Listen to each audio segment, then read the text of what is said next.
Hello everyone and welcome. In this quick video I am going to show you how you can connect your WordPress account with make.com. To do that I am in a blank scenario and here you can see that once I click on plus then here I have to search for WordPress and you can see that there are different options for WordPress automation. Okay, let's click on create a post and then here you will see within connections we have to connect our WordPress. I already have a connection, but for this tutorial purpose I am going to add a new connection so that I can show you how you can connect your WordPress make.com. So here you have to give your connection name. You can name it something like that you will remember it later that what connection it is about. So in my case I gave it tutorial connection, and here you can see that this WordPress REST API based URL is going to be your website URL. After that we have to add wp hyphen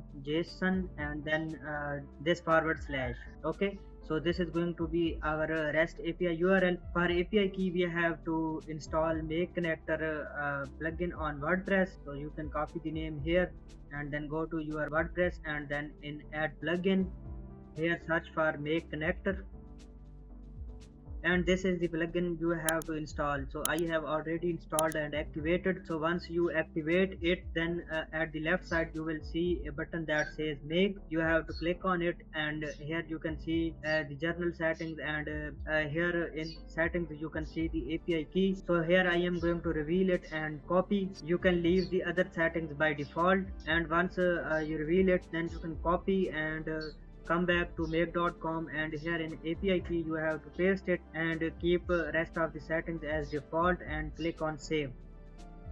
Okay, so here you can see that your connection is successful, and now here you can perform any of your action related to this website. So as we selected create a post,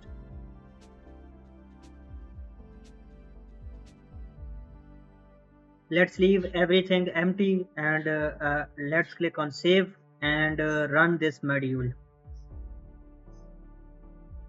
Okay, here you can see that a post has been created, and let's go to our posts, and here you can see that as we selected our post should be in draft. So this is our post that has been created within our connection. So you can see that sample title, and this is going to be the post content and all that stuff. So I am using a default template so I don't see the exact etc. Okay, this is how you can connect your WordPress with your make.com account, and if you found this video helpful, please give it a thumbs up, and don't forget to subscribe the channel as I keep bringing such useful content. And until the next video, take care, bye.